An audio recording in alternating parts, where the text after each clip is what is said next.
안녕하세요, 서경석입니다. 여러분 혹시 세계에서 제일 가는 부자가 누군지 아십니까? 이 재산이라는 것은 상황에 따라 늘어나기도 하고 줄기도 하다 보니까 세계 부자 순위도 매년 변할 수밖에 없습니다. 이런 큰 부자들에 대한 사람들의 관심은 항상 뜨겁죠. 그래서 미국 유력 경제지 포브스에서는 매년 세계 부자 순위를 발표하는데요. 2017년 세계 부자 탑5는 이렇습니다. 1위는 마이크로소프트사의 설립자 빌 게이츠, 2위는 투자의 귀재 워런 버핏이네요. 3위는 온라인 유통업체 아마존의 CEO 제프 베조스, 4위는 패션 기업 자라의 창립자죠. 아만시오 오르테가가 차지했습니다. 마지막으로 5위는 유일한 30대 젊은 부자, 페이스북의 창립자 마크 저커버그입니다. 저 같은 이 보통 사람들은 실감이 나지 않을 정도의 엄청난 부를 가진 사람들이죠. 더 놀라운 것은 이 5명 모두 물려받은 재산 없이 스스로의 힘으로 성공을 거둔 자수성가형 부자라는 것입니다. 그리고 저는 특히 2017년에 처음으로 탑5에 진입한 마크 저커버그가 대단하다는 생각이 드는데요. 왜냐고요? 저커버그의 연봉은 겨우 $1거든요.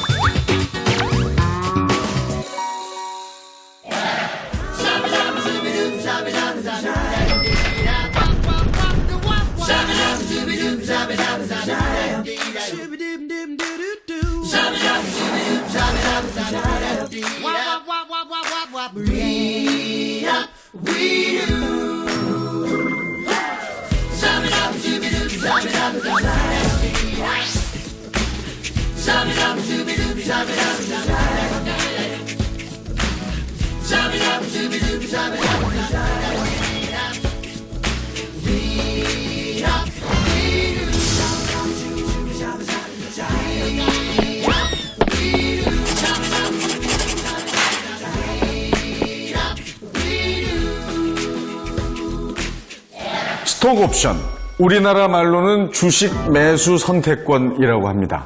기업이 임직원에게 일정 한도 내에서 자사의 주식을 좋은 조건으로 매입할 수 있는 권리를 주는 건데요. 저커버그는 바로 이 스톡옵션을 행사해서 돈을 벌 수 있었습니다. 실제로 2013년 저커버그는 페이스북 주식 약 6천만 주를 한 주당 6센트에 매입할 수 있는 스톡옵션을 행사했습니다.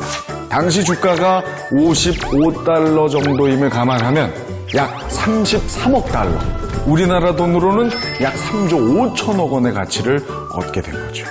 정말 엄청나지 않습니까? 연봉을 $1만 받겠다고 큰소리친 이유가 있었습니다. 그렇다면 기업들은 이 스톡옵션을 어떻게 활용하고 있을까요? 여기 스톡옵션으로 큰 성공을 거둔 회사가 있습니다. IT 업계는 유능한 인재들을 확보하는 것이 곧 회사의 경쟁력이라고 합니다. 그래서 인재를 모시기 위한 기업들의 경쟁도 대단한데요. 미국의 시스코 시스템즈라는 기업의 존 챔버스 회장도 이 문제로 아주 골치가 아팠습니다.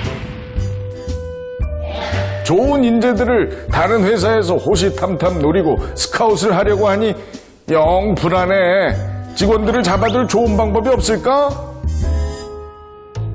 임직원들이 회사의 주인의식을 갖고 적극적으로 일할 수 있는 분위기를 만들기 위해 그가 선택한 방법이 바로 스톡옵션이었죠. 그는 스톡옵션을 직원들에게 나누어 줬고 그 결과 직원의 10%인 2,300여 명이 백만장자 대열에 합류할 수 있었습니다. 이직률은 3% 이하로 떨어져서 미국 기업 중에 가장 낮은 수준을 기록했죠. 결국 시스코 시스템즈는 나스닥 시장 시가총액 1위를 차지하는 등 업계 최고의 기업으로 성장했습니다. 바로 이런 효과 때문에 임금을 많이 주지 못하는 중소기업이나 벤처기업에서는 좋은 직원을 붙잡기 위한 전략으로 이 스톡옵션을 사용합니다. 그래서 사람들은 스톡옵션을 황금 수갑이라고 표현하는데요. 사람을 직장에 붙잡아 놓는 동시에 엄청난 부를 주기도 한다는 뜻이죠. 스톡옵션, 여기까지 들어서는 상당히 좋은 제도인 것 같습니다.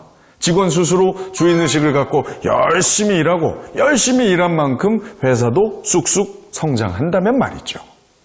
그런데 생각해 보세요. 별다른 노력 없이 단순하게 시세 차이를 이용해서 큰 돈을 벌게 되는 스톡옵션, 이것을 악용하는 경우도 있지 않을까요?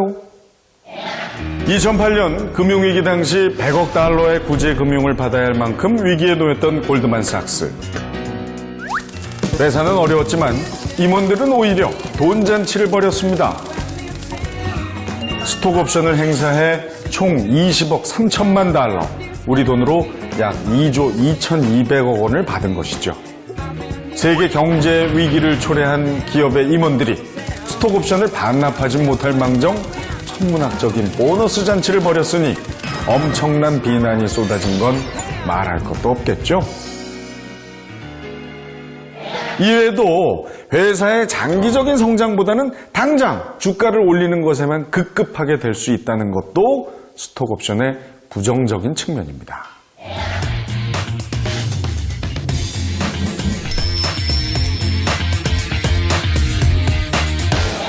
자, 오늘은 스톡옵션에 대해 알아봤는데요. 잘 쓰면 약이 되지만 잘못 쓰면 독이 된다는 말, 바로 스톡옵션에 딱 어울리지 않나 생각해 봅니다. 다음 시간에도 재미있는 경제 이야기로 돌아오겠습니다.